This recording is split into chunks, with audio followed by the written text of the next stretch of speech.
Paus Fransiskus adalah paus ketiga yang berkunjung ke Indonesia setelah Paus Paulus ke-6 pada 1970 dan Paus Yohanes Paulus kedua pada 1989.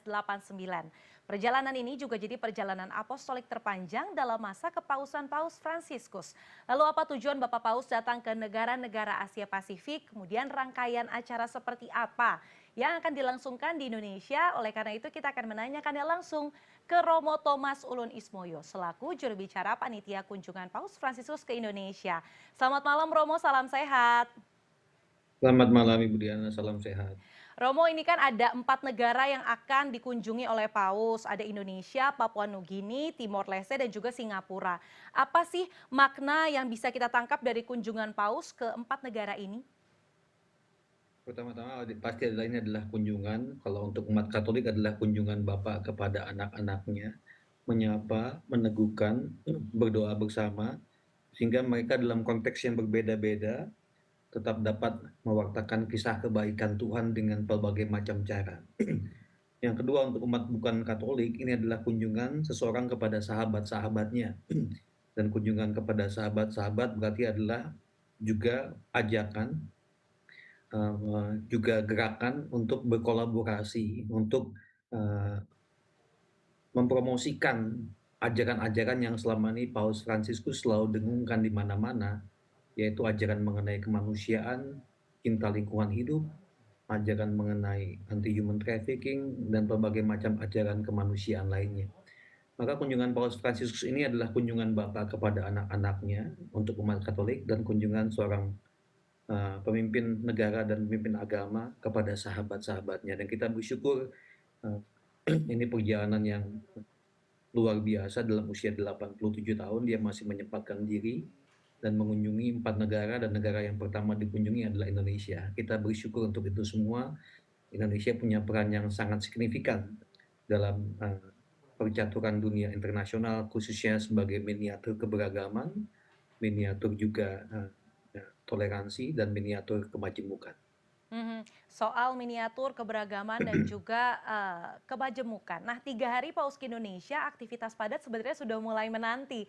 Dari Istana Negara bersama Pak Jokowi sampai di GBK bersama tadi menyapa umat Katolik di Indonesia. Nah, sejauh ini gimana sih Romo persiapan beberapa belas jam sebelum kedatangan Paus ke bumi Indonesia? Ya persiapannya sudah sangat matang, hanya perintilan-perintilan kecil. Perintilan tuh hal-hal yang kecil sederhana misalnya, petugas yang bagi komuni di GBK belum dapat name tag dan lain sebagainya. Tapi secara khusus overall sudah amat sangat baik. Kami menyambut dengan persiapan yang sudah kami lakukan secara intensif, beberapa bulan belakangan dan kami mengucap syukur bahwa persiapan tersebut juga dibantu dengan lancarnya komunikasi dan koordinasi dengan pihak-pihak instansi terkait dari negara. Keamanan kami koordinasi dengan Pas Pampres, TNI, Polri, dan jajaran-jajaran pihak keamanan lainnya. Secara khusus juga kita berkoordinasi dengan eee, Kementerian Luar Negeri, karena Paus Fransiskus adalah kepala negara. Kita juga berkoordinasi dengan pihak Masjid Istiqlal, di mana Paus akan mengunjungi masjid terbesar di Asia Tenggara yang kita bersyukur berada di Indonesia, dan juga koordinasi dengan Kementerian Agama dan berbagai macam instansi lainnya. Maka kita bersyukur untuk semuanya itu. Dan secara internal di gereja Katolik sendiri persiapannya dilakukan di berbagai macam tempat dengan berbagai macam cara. Jadi persiapannya memang intensif, melibatkan begitu banyak stakeholder gitu ya, melibatkan berbagai macam aspek karena kita mau tidak ada yang namanya hal yang menjadi halangan ataupun gangguan sekecil apapun, kita mau semuanya lancar, Paus itu aman, nyaman, demikian juga umat dan pihak-pihak yang akan terlibat dalam acara kunjungan Paus Fransiskus nanti. Paling begitu Ibu Diana. Mhm. Romo, lawatan Paus ini kan sangat dinantikan ya seluruh umat Katolik atau bahkan masyarakat Indonesia secara keseluruhan. Tapi tentu agenda dan jumlah mereka yang bisa melihat langsung Bapak Paus atau misa bersama Paus di GBK ini kan juga terbatas. Nah ini bagaimana panitia menyiapkan opsi alternatif bagi mereka yang belum bisa bertemu langsung dengan Paus? Apakah di tiap-tiap gereja akan mengadakan acara misa tersendiri gitu atau seperti apa? Kami sudah menyampaikan kepada, seluruh umat Katolik berdasarkan surat yang kami berikan bahwa mereka yang bisa ikut, merayakan misa di Gelora Bung Karno itu adalah mereka yang sudah terdaftar dan juga sudah mendapatkan ID ataupun gelang wristband, dan di GBK kita kan akan pakai 2 stadion, yaitu Stadion Utama dan Stadion Madia. Stadion Utama 60 ribuan orang untuk umat undangan-undangan keuskupan dan organisasi pada umumnya. Stadion Madia untuk komunitas pendidikan, anak-anak sekolah, mahasiswa, guru, serta tenaga pendidik lainnya. Jadi 86 ribu orang akan berada di Senayan merayakan Ekaristi, tidak termasuk panitia dan keamanan. Tapi itu kan tidak merepresentasikan jumlah umat Katolik yang di Jakarta aja jumlahnya itu hampir sekitar 500 ribu jiwa. Sedangkan di seluruh Indonesia umat Katolik itu kan 3% dari total populasi, sekitar 9 sampai 10 juta umat Katolik. Maka panitia juga sudah mengajak dan mengumumkan agar umat yang tidak bisa datang ke GBK karena memang kuotanya terbatas, itu silakan ambil bagian dalam kegembiraan ini melalui ikut misa live streaming, eee, yang akan disiarkan secara langsung melalui televisi, berbagai macam televisi nasional dan juga kanal online yang disiapkan oleh Komisi Komsos Konferensi Wali Gereja Indonesia. Itu seluruh Indonesia. Saya berbicara secara khusus di Jakarta karena saya di Jakarta, setidaknya di Jakarta itu dari 68 paroki yang tersebar dari Jakarta, Tangerang, dan Bekasi, dari Cikarang sampai dengan Citraraya, dari 68 paroki itu 59 gereja akan merayakan misa secara online bersamaan juga dengan Paus Fransiskus ketika merayakan Ekaristi di GBK.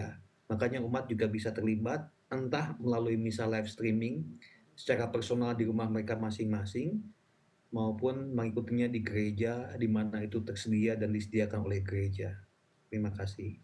Wah ini penting nih bagi, umat Katolik yang sekiranya belum kedapatan kesempatan berarti bisa mengikuti misa live streaming entah itu di gereja masing-masing atau nanti di media nasional termasuk mungkin nanti di CNN Indonesia ya Romo. Nah Romo terakhir, ini Paus Fransiskus kerap membuka ruang diskusi lintas agama dan pertemuan dengan petinggi agama lain. Tadi juga, Romo menyebutkan nanti akan ada agenda juga ke Masjid Istiqlal. Nah pesan apa yang bisa kita nantikan atau mungkin akan diperkokoh dengan kedatangan Bapak Paus ke Indonesia Romo? Kunjungan Paus Fransiskus ke Masjid Istiqlal buat saya adalah pengakuan akan kekhasan dan keunikan negara Indonesia. Masing-masing negara punya keunikannya, punya kekhasannya, tapi Indonesia punya kekhasannya di mana mayoritas penduduk Indonesia beragama Islam, tapi kerukunan secara umum dapat terjaga dengan baik lepas bahwa ada percikan-percikan intoleransi yang terjadi di beberapa tempat, tapi secara umum terjaga dengan baik. Kunjungan Paus Fransiskus ke Masjid Istiqlal adalah kunjungan persaudaraan. Sebagai pemimpin agama, dia mau menyapa sahabat-sahabatnya, meneguhkan, berdoa bersama, dan tentu saja mengajak untuk meningkatkan kolaborasi dalam berbagai macam hal yang mungkin sehingga eee, kemanusiaan menjadi lebih baik lagi. Ini adalah kunjungan simbolis yang menandakan bahwa marilah kita bersama-sama eee, mewujudkan kemanusiaan yang semakin baik. Saya melihatnya bahwa, eee, pemimpin agama apalagi di Indonesia, itu kan punya 2 kekhasan, satu punya pengaruh, yang kedua punya umat. Kalau punya pengaruh dan punya umat, itu kalau diarahkan dan banyak yang diarahkan menuju sesuatu yang amat sangat baik, maka akan sangat impactful, akan sangat signifikan benefit yang dihasilkan ketika terjadi kolaborasi bersama-sama. Dan kunjungan simbolis ini kan, pertama-tama secara simbolis kunjungan ini menandakan persaudaraan, sesudah itu mungkin ada pembahasan speech, dari, Bapak Suci Paus Fransiskus, tapi sejauh yang kami persiapkan bahwa Paus Fransiskus akan, mengedepankan atau berbicara mengenai pentingnya kita melihat agama sebagai, juga peran penting agama untuk membuat kemanusiaan menjadi semakin, baik di berbagai macam tempat. Kita berbeda dalam banyak hal, agama, suku, latar belakang, budaya, dan bahasa, tapi kita disatukan dengan masalah kemanusiaan yang sama. Kita disatukan dengan isu lingkungan hidup yang sama. Kita, menderita karena isu human trafficking yang sama.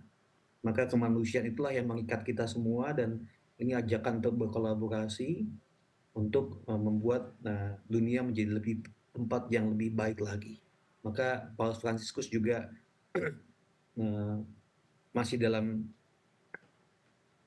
diskusi dan juga masih dalam koordinasi untuk, mungkin more likely akan mengunjungi juga terowongan silaturahim yang menghubungkan antara Katedral Jakarta dengan, Masjid Istiqlal.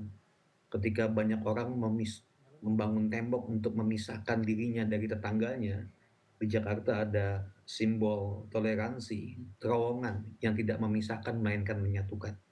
Kurang lebih itulah, narasi yang mudah-mudahan implementasinya akan terus bergaung, bergema, dan terwujud juga ketika Paus Fransiskus nanti meninggalkan Indonesia di tanggal 6 September mendatang.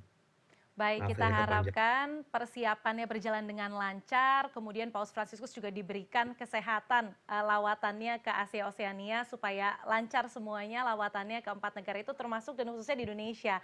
Jadi lawatannya bisa berjalan lancar, aman dan memberikan kesan mendalam tidak hanya bagi umat Katolik tapi juga seluruh masyarakat Indonesia. Terima kasih Romo Thomas Ulun Ismoyo selaku juru bicara Panitia Kunjungan Paus Fransiskus ke Indonesia. Salam sehat Romo. Terima kasih.